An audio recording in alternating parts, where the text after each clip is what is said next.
Graça, misericórdia e paz da parte de nosso Senhor e Salvador Jesus Cristo. Amém? Hoje nós vamos abrir um texto da palavra, um texto bem conhecido, que está em 1 Samuel, capítulo 1, do versículo 13 até o 16. Diz assim a palavra do Senhor: Porquanto Ana no seu coração falava, só se moviam seus lábios, porém não se ouvia a sua voz. Pelo que Eli a teve por embriagada, e disse-lhe Eli: Até quando estarás tu embriagada? Aparta de ti o teu vinho. Porém Ana respondeu: Não, Senhor meu, eu sou uma mulher atribulada de espírito. Nem vinho, nem bebida forte tenho bebido, porém tenho derramado a minha alma perante o Senhor. Não tenhas, pois, a tua serva por filha de Belial, porque na multidão dos seus cuidados e dos meus cuidados e dos meus desgostos tenho falado até agora. Vamos orar. Senhor, nosso Deus e nosso Pai celestial, clamamos a Ti, Senhor, confiados no poder que há no sangue de Jesus, que o Senhor venha falar ao nosso coração por meio dessa palavra. São tantas angústias, são tantas amarguras, que o Senhor venha tocar o nosso coração de uma maneira especial e renovar as nossas forças, em nome de Jesus. Amém. Esse texto, ele é um texto bem conhecido, trata da história de Ana, a mãe do profeta Samuel. Ela era uma mulher amargurada de espírito, que sofria as humilhações da sua rival. Ana era estéril. E dentro do contexto social e religioso de sua época, aquilo era um sinal visível da maldição de Deus. Pelo menos era assim que era interpretado. O marido, segundo o costume da época, toma uma segunda esposa para que lhe suscitasse descendência. A rival então passou a humilhá-la, fato que provocou aquele abatimento tão grande de espírito no coração de Ana. E o texto citado aponta alguns princípios que nos ajudam a sair das nossas angústias. Primeiro, nas horas das nossas agonias mais profundas, não conseguimos nem orar com palavras. E parece que nessas horas, o choro, a angústia profunda de alma, fala mais alto. E o Senhor tem decodificado essas lágrimas. E apenas cambaleamos diante do Eterno em nossa súplica angustiosa. Porquanto Ana no seu coração, diz o texto, falava, só se moviam seus lábios, porém não se ouvia a sua voz.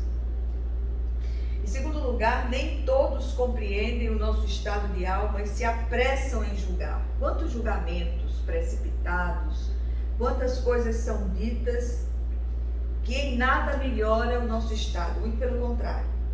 E aí o texto diz, pelo que Eli a teve por embriagada, e disse-lhe Eli, até quando estarás tu embriagada? Aparta de ti o teu vinho.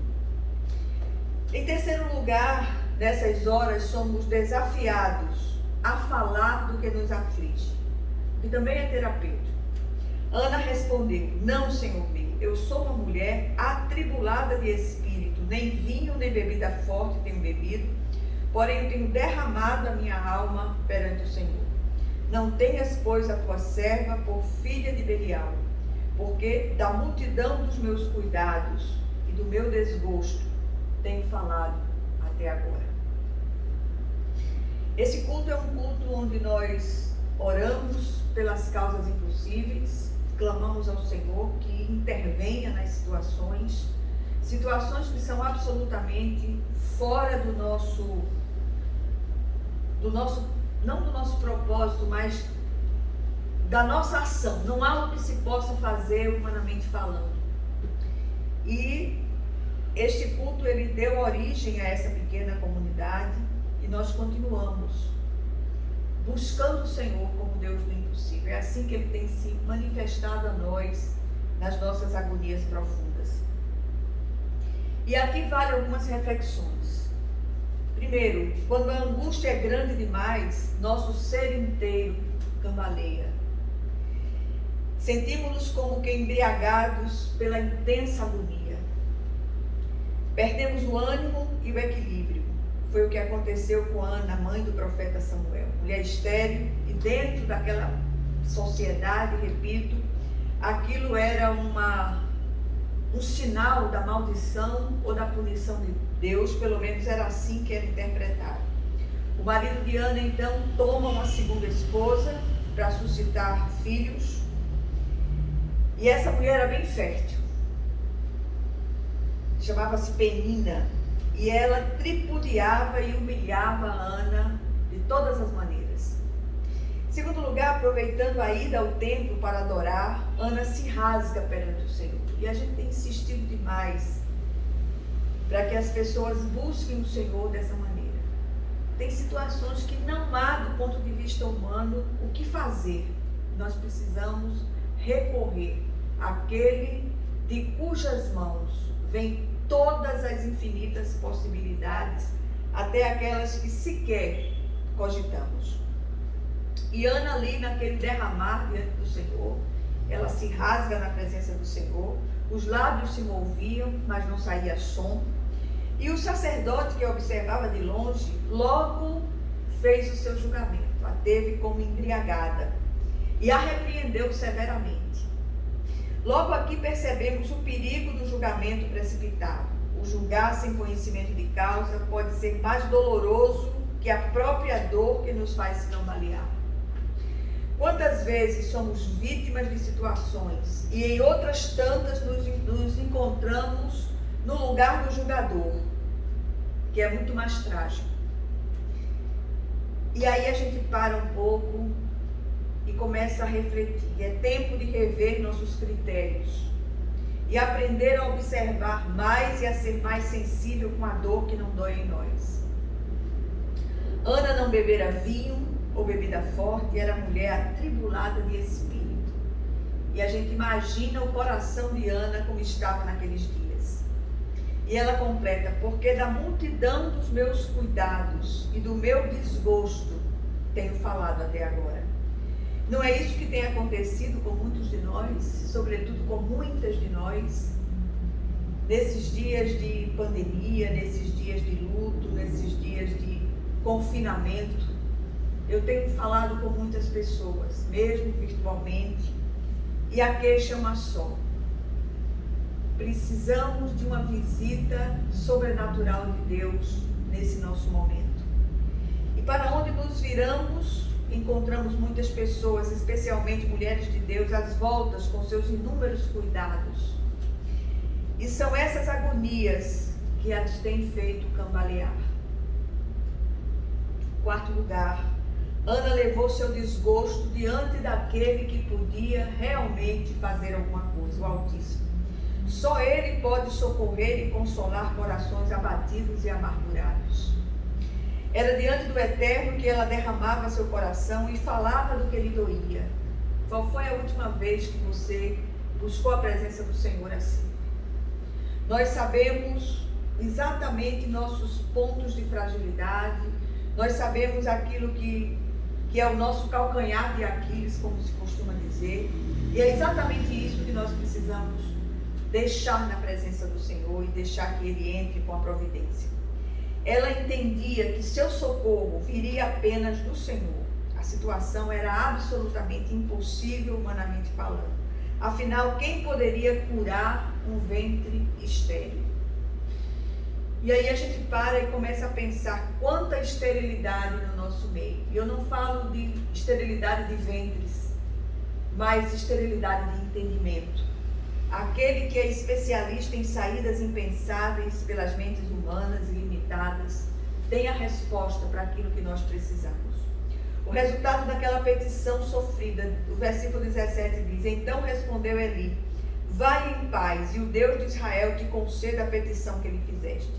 E disse ela: ache a tua serva graça aos teus olhos. Assim a mulher foi o seu caminho e comeu, e o seu semblante já não era triste. Assim, aquela que era estéril se tornou fértil e deu à luz ao pequeno Samuel, o qual foi consagrado ao Senhor. A resposta de Deus é sempre infinitamente maior de tudo quanto pedimos ou pensamos.